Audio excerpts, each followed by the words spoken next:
Cette vidéo vise à recenser différents trucs et astuces qui pourront améliorer votre utilisation quotidienne de SocialNet pour gagner en efficacité. Différents sujets vont être vus. Ces sujets sont tirés de notre expérience avec nos clients et proviennent de questions récurrentes de la part de ces derniers. Les deux premières vidéos vont être consacrées à la gestion des champs dans SocialNet. Tout d'abord, qu'est-ce qu'un champ ? Un champ, c'est un intitulé de colonne. Nom complet, matricule, ville, téléphone mobile sont ce qu'on nomme des champs dans SocialNet. Nous allons voir dans un premier temps comment enlever un champ qui ne serait pas utile. Pour cela, c'est très simple.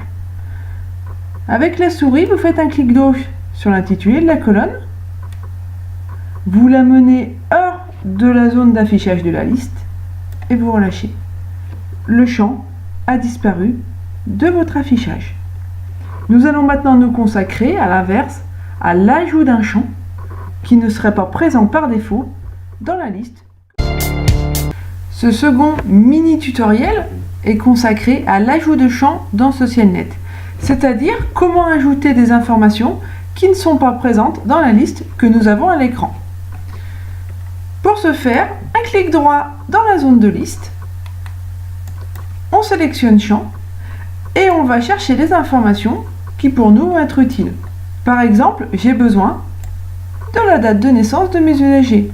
Je clique sur l'intitulé et je le positionne où bon me semble dans la liste.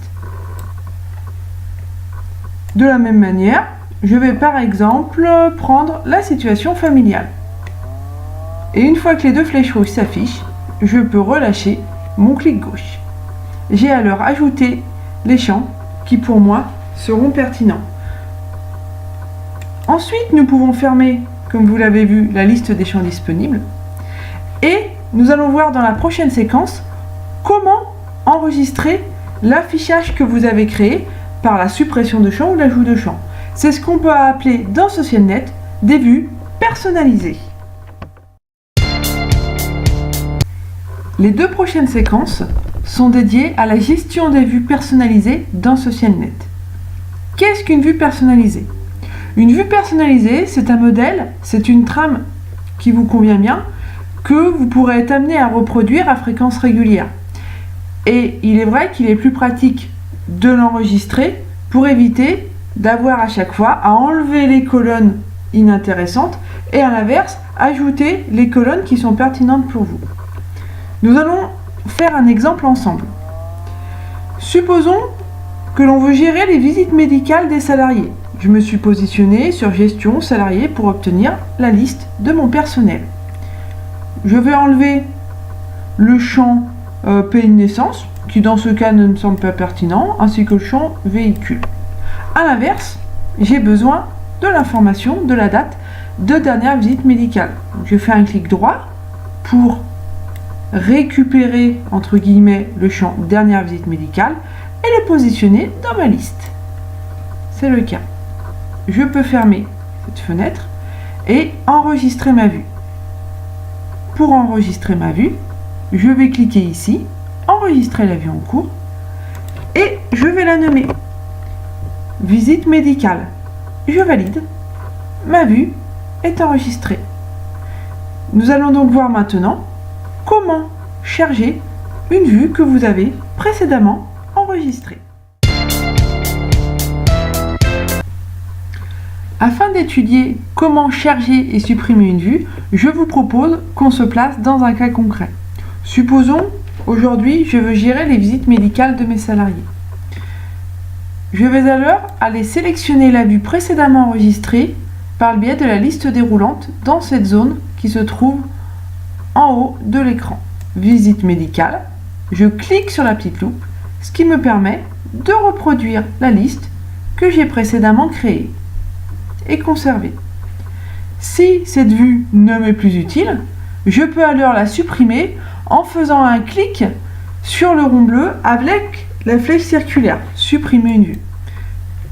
Vous aurez un message de confirmation et cette vue n'existera plus. Une dernière information concernant les vues sont gérées par utilisateur et par poste de travail.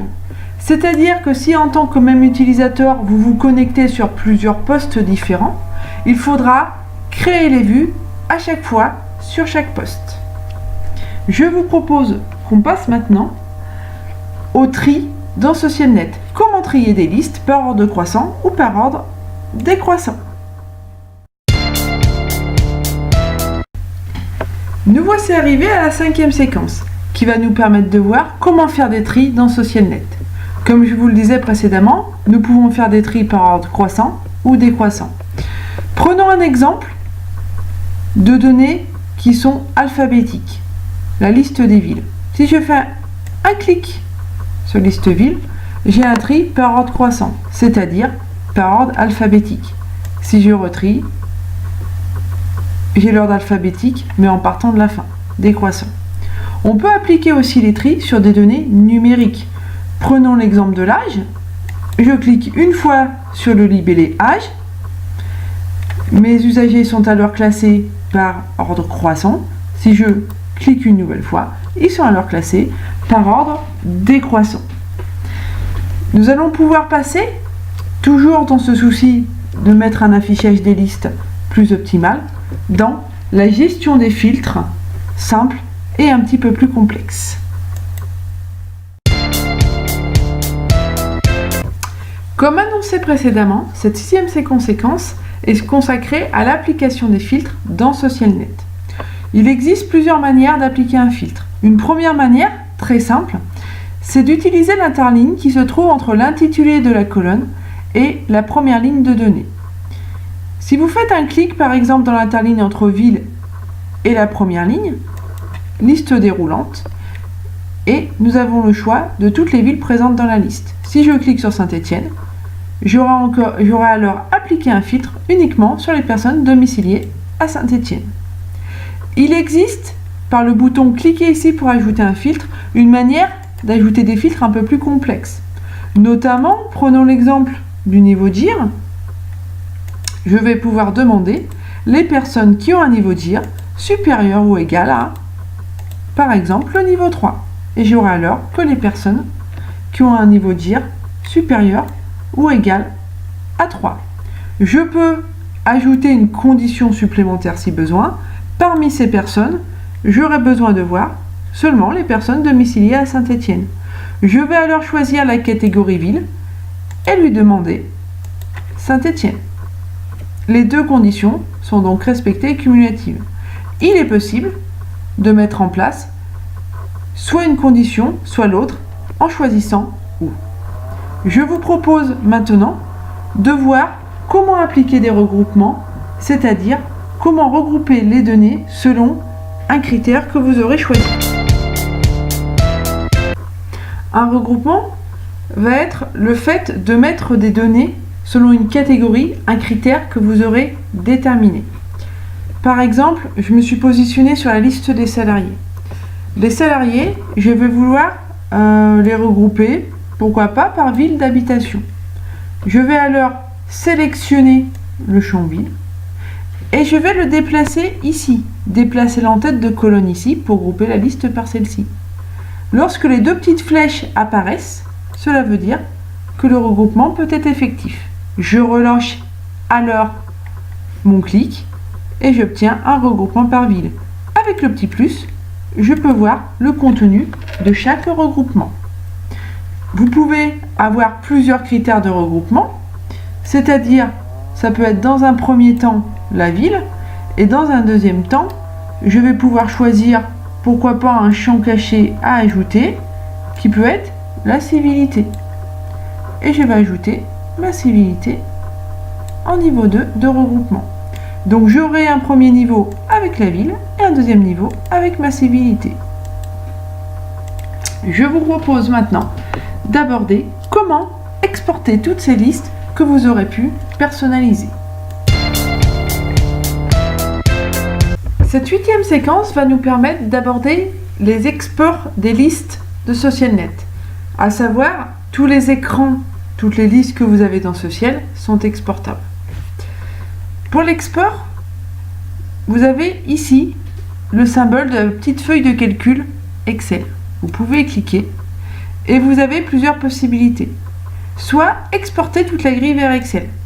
Si on clique sur ce bouton, le fichier d'export est créé, enregistré, et si on l'ouvre, nous avons l'ensemble des données que nous avions à l'écran qui sont exportées sur Excel. Vous pouvez exporter seulement quelques lignes de la liste. Je sélectionne les 2 lignes en les cochant. Exporter cette fois-ci la sélection vers Excel. De la même manière, un fichier est créé. Et si je l'ouvre, vous voyez que vous aurez seulement les 2 lignes. Vous pouvez aussi exporter avec la même procédure en CSV, ce qui vous permettra après d'exploiter les listes avec un autre tableur éventuellement que simplement Microsoft Excel.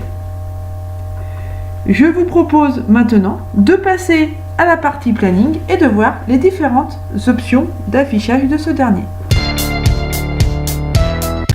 Pour cette avant-dernière séquence, je vous propose d'aborder les options d'affichage du planning. J'ai donc pris en exemple le planning d'un salarié.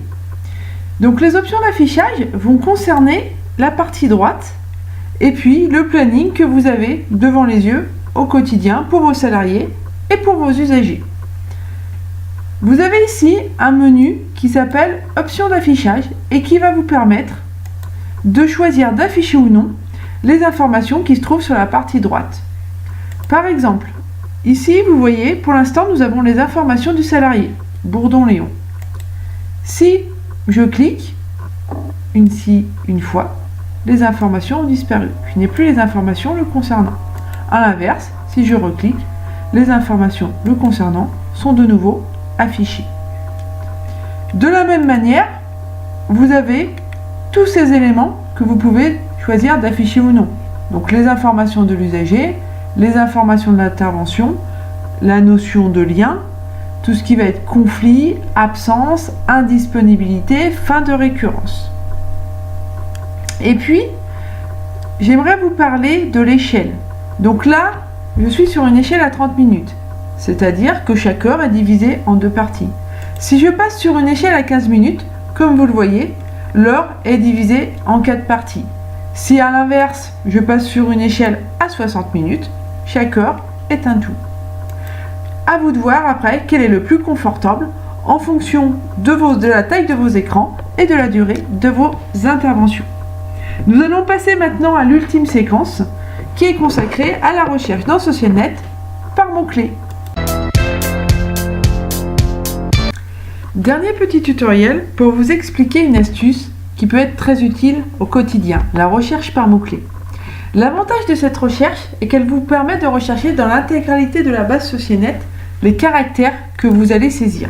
Par exemple, je saisis CA. Je vais avoir 2 salariés dont le nom commence par CA, Canary Henry et Castor Pollux, et un financeur, Cavimac. Si je clique sur Castor Pollux, j'ai un accès direct à la fiche salarié. Ceci peut permettre un gain de temps dans vos recherches quotidiennes. Nous arrivons donc au terme de ce premier rendez-vous utilisateur pour la partie vidéo. Je vous propose qu'on se retrouve maintenant par le biais du chat, vous par écrit et moi je vous apporterai des réponses orales. Je vous dis à tout de suite et merci de votre attention.